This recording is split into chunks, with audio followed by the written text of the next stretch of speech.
ডাল দিয়ে পাতাকপি আপনারাও যদি এভাবে রান্না করেন গরুর মাংসকে হার মানাবে। আপনারা চাইলে একবার টেস্ট করে দেখতে পারেন। এখানে আমি পাতাকপি বড় বড় সাইজ করে কেটে নিয়েছি, তার সাথে 1 কাপ পরিমাণে মুসুর ডাল নিয়ে নিলাম। তারপর পাতিলে তেল দিয়ে কয়েকটা আস্ত জিরা, কয়েকটা তেজপাতা দিয়ে দিলাম।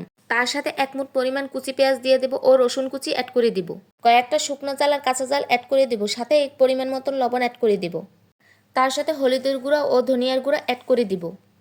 হ্যালো এভরিওয়ান, আসসালামু আলাইকুম। সবাই কেমন আছেন? আশা করি ভালো আছেন এবং সুস্থ আছেন আল্লাহর রহমতে। আপনারা চাইলে বাসায় বসে একবার ট্রাই করে দেখতে পারেন এভাবে রান্না করে। তারপরে আমি মশলাটাকে ভালোভাবে কষিয়ে নিয়ে পাতাকপিটা অ্যাড করে দিব। পাতাকপি অ্যাড করে একটু পাতাকপিটা সেদ্ধ করতে দেব। 5 মিনিটের জন্য ঢাকনা অ্যাড করে দিব। তারপরে উঠিয়ে দেখব যদি সেদ্ধ হয়েছে কিনা পাতাকপিটা। তারপর মসুর ডালটা অ্যাড করে দিব। মসুর ডালটা অ্যাড করার পরে ভালো করে একটু নাড়াচাড়া করে দিব। নাড়াচাড়া করে ঢাকনাটা অ্যাড করে দিব। ঢাকনা অ্যাড করার পরে যেই দেখবো হালকা হালকা করে সেদ্ধ হয়েছে। শোনেন, একটা কথা বলি, তাড়াহুড়া করে যেভাবে আপনি রান্না করলে রান্নাটা নষ্ট হয়ে যায় বা খারাপ হয়ে যায়। তারপরে এখানে আমি পরিমাণ মতো পানি অ্যাড করে দিব। পানি অ্যাড করার পরে একটু নাড়াচাড়া করে ঢাকনাটা অ্যাড করে দিব।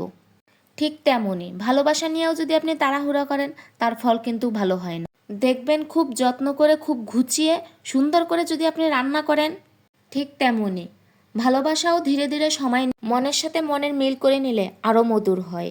রান্নাটাও আপনি যত যত্ন সহকারে করবেন আপনার ভালোবাসাটাও ঠিক তেমনি যত্ন সহকারে হবে। রান্না যদি আপনি অগোছালো করেন আপনার ভালোবাসাটাও ঠিক তেমনি অগোছালোর মতন হয়ে থাকবে।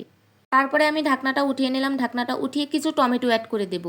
কয়েকটা টমেটো কেটে আমি রেখেছিলাম আগে থেকে, এটারে অ্যাড করে দিলাম। টমেটো অ্যাড করলে হয় কি একটা টক টক ভাব আসে, তখন হচ্ছে ডালের সাথে পাতাকপির সাথে টমেটো মানে কি যে একটা ফ্লেভার। তারপরে আমি হচ্ছে টমেটোটা দিয়ে সুন্দর করে ঢাকনাটা আবার দিয়ে দেবো। ঢাকনাটা দিয়ে 10 থেকে 15 মিনিট এরকম ঢাকনা দিয়ে রাখবো। আপনার রান্না বা ভালোবাসা দুটোই যত্ন সহকারে করবেন। সম্পূর্ণ ভিডিওটি দেখে যাবেন এবং সুন্দর একটা কমেন্ট উপহার দিয়ে যাবেন আশা করি। রান্না হলো আমাদের নারী জাতির একটা সৌন্দর্য। নারী মানে হচ্ছে রান্না। বাসায় বসে আপনারাও এভাবে ট্রাই করে দেখতে পারেন। যাই হোক, এখানে শেষ করলাম। ভালো লাগলে ভিডিওটি লাইক, কমেন্ট, শেয়ার দিয়ে পাশে থাকবেন।